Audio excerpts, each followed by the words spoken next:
पोषणम का अर्थ हुआ पोषण करने वाले को, जो भी पोषण करता है। अब इस नाम का कोई व्यक्ति है, देव है या कोई भी है, इसका कोई अर्थ नहीं। वेद में किसी का नाम नहीं आता, वेद में कोई व्यक्तिवाचक शब्द नहीं आता, ये ध्यान रखिए। हम ये सभी गुण हैं। पोषण का अर्थ है पोषण करने वाला, पोषण करना एक गुण है। परमेश्वर को भी हम पोषण कहते हैं, पोषण कहते हैं। हे पोषण, हे पोषा, अर्थात पोषण करने वाले। परमेश्वर सबका पोषण करने वाला है, तो उसे भी हम पोषण कहते हैं। तो पोषणम का अर्थ है पोषण करने वाले को। आप कह लीजिए पोषण करने वाले परमेश्वर को, या परिवार में जो भरण पोषण करता है उसको, माता पिता बड़े जो भी हैं, जो छोटों का पोषण कर रहे हैं। तो सामाजिक लौकिक अर्थ में तो परिवार के, समाज का पोषण करने वाले को कहेंगे, और आध्यात्मिक अर्थ में हम परमेश्वर को ही पोषण कहेंगे। ये समझ लें, अलग से कोई देव देवी का अवधारणा वेद में नहीं, बहुत स्पष्ट रहे इसके बारे। ठीक है। जैसे आपने भगम कहा, भज शब्द भज सेवायाम धातु से बनता है, तो भगम का अर्थ है जो सेवा करने वाले हैं या जिनकी हम सेवा करते हैं, दोनों अर्थ लिए जा सकते हैं। जो सबकी सेवा करे वो भग, उसे कह सकते हैं, और जो इस योग्य है कि जिसकी सब लोग सेवा करें, उसे भी कह सकते हैं। इसी भग में वान जुड़ करके भगवान बनता है। जैसे धनवान, विद्वान, दयावान, गुणवान कहते हैं, वैसे ही भग शब्द से भगवान बनता है, उसे भगवान कहते हैं। भगवान का अर्थ है सेवा युक्त। वो सबकी सेवा करता है और सब उसकी सेवा करते हैं, तो उसे हम भगवान कहते हैं। और शेष जो आपने कहा वो 6 गुण आदि आदि, 6 गुण अच्छे हैं, जो आप में होने चाहिए, बहुत स्वागत योग्य है, लेकिन उसका भग शब्द से कोई लेना देना नहीं है। वो किसी ने उन 6 बातों को इस शब्द से जोड़ दिया हो कि भाई हम भगवान उसको कहेंगे जिसमें ये गुण हो, वो उस व्यक्ति की अपनी धारणा भावना हो सकती है, उनको नमन स्वागत योग्य है, अच्छी बात कह रहे हैं, लेकिन भग शब्द का उन 6 गुणों से कोई लेना देना नहीं है। ऐसा नहीं है कि हम उन 6 गुणों के समुच्चय को हम भग कहें या भगवान उससे बनाएं या कुछ कहें। तो भज सेवायाम धातु है मुख्य रूप से। हाँ, एक धातु के कुछ और अर्थ भी होते हैं, या आप धातु कोश में देख सकते हैं कि ये भज धातु से और कौन कौन से अर्थ कैसे क्या निकल रहे होंगे, तो वो अर्थ आप सीधे सीधे इसमें ले सकते हैं। ऐसी कोई अवधारणा वेद में हम लोग नहीं मानते। किसी ने कह दिया कि पोषण नाम का अलग कोई देवी देव है, हाँ, उस तरह के लोग ये भी कहते हैं, वो भग नाम का भी एक अलग देव मानते हैं, ये भी समझ लीजिए। तो पोषण को, पोषा को अलग देव बता रहे हैं कि कोई देव है इस नाम का, वो ये भी मानते हैं कि भग नाम का भी कोई देव है। तो उनका तो जितने भी गुण हैं वेद में आते हैं, वो सबको उन्होंने एक अलग अलग देव के नाम से कल्पित कर रखा है। वो लोग ये भी कहते हैं मित्र नाम का भी एक अलग से देव है। हम कहते हैं मित्र माने मित्र, परमेश्वर सबका मित्र है, इसलिए उसे हम मित्र भी कहते हैं। परमेश्वर का एक नाम हमारे लिए मित्र भी, हम कहते हैं हे मित्र। हम परमेश्वर से मित्र संबंध बनाते हैं, उसे हम मित्र कहते हैं। भाई तो हमारे मित्र हो तो कुछ हमारा भी ध्यान करो, भाई तुम भला करो। तो परमेश्वर मित्र भी है, भग भी है, पोषा भी है, सविता भी है, आदि आदि। तो यहाँ इस रूप में है, इसको इस तरह हमें समझना चाहिए।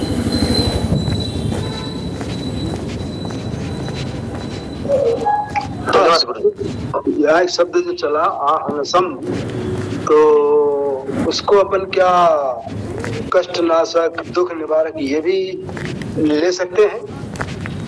कैसे ले सकते हैं? ले सकते हैं में ये बताना पड़ेगा स्वर क्या है, धातु क्या, अर्थ क्या है। ये ले सकते हैं कि कल्पना में तो हम लोग नहीं चल सकते ना। पहले ये देखिए कि किस धातु से उसका ये अर्थ होगा, तब उस पर विचार करें। जैसे आह तो हो गया अपना उपसर्ग भली भांति, और हनन तो आहनसम, जो भली प्रकार से हनन करने में सक्षम है, हनन करता है। तो हनन किसका करेगा? हमारे दोष का करेगा, हमारे कष्टों का करेगा, हमारे दुखों का करेगा। ये मैंने कहा ना, ये भावार्थ हो सकता है दूर की कौड़ी। आहनसम का अर्थ है समन्तात व्यापक या समन्तात हननशील। अब किस किस का हनन करना है वो देखेंगे। है ना, दुष्टों का हनन करेगा, दोषों का हनन करेगा, दुर्गुणों का हनन करेगा, वो ठीक बात है, लेकिन वो शाब्दिक अर्थ नहीं है। ये पहले बताना पड़ेगा कि वो जो उसमें आया आहननशील, तो वो हनन वो किसका करेगा, तो वो दोषों का, दुर्गुणों का, दुष्टों का हनन करेगा, इस तरह कहना पड़ेगा। आहननशील का अर्थ कुछ ऐसा हम नहीं कर सकते मूल शब्द के अर्थ को बताए बिना। मूल अर्थ है हनन करने वाला या व्यापक, ठीक है ना। इसके अर्थ दो हैं शाब्दिक अर्थ, व्यापक और हननशील। तो व्यापक का तो एक ही भाव है भाई, वो व्यापक है तो है, सर्वव्यापक है।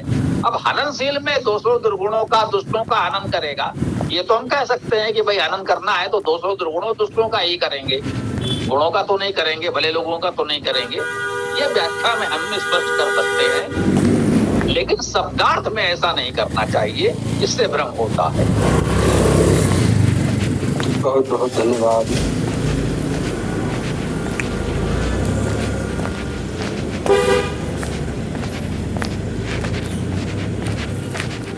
गुरुदेव इसमें सूत्र में आया था ये दुधान धारण करने, दुधान का सब समझ में नहीं आया। दुधान धारण करना क्या होता है?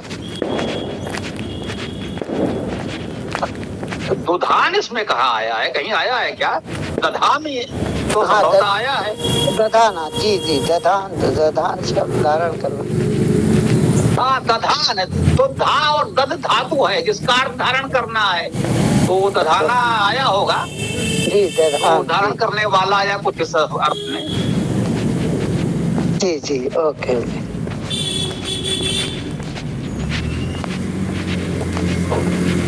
गुरुजी, त्वष्टा का अर्थ क्या होता है?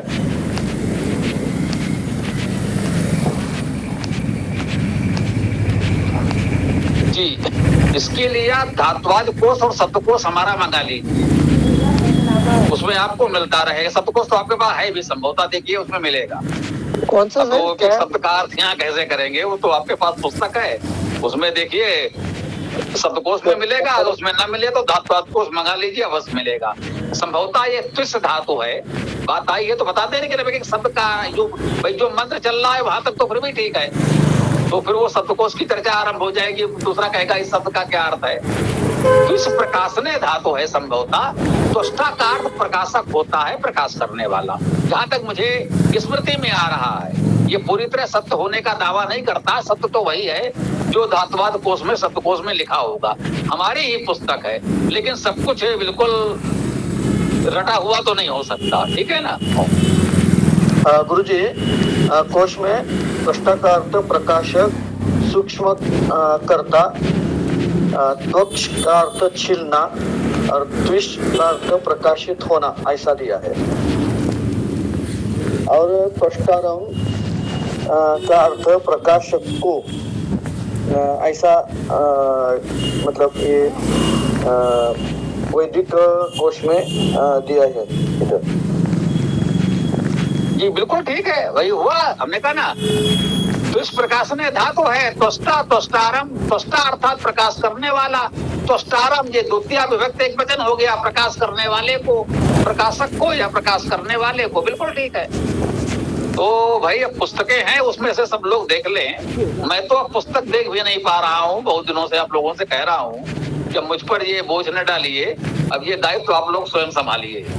पुस्तकें हैं, उसको देखिए। हाँ, उसके पश्चात कुछ समझने में समस्या हो तो मैं प्रयास करूंगा कि उसे स्पष्ट कर दूं, समझ में आ जाए। तो कुछ पुस्तक को समझने में समस्या हो तो पुस्तक देख ले, फिर बात करना उचित होगा।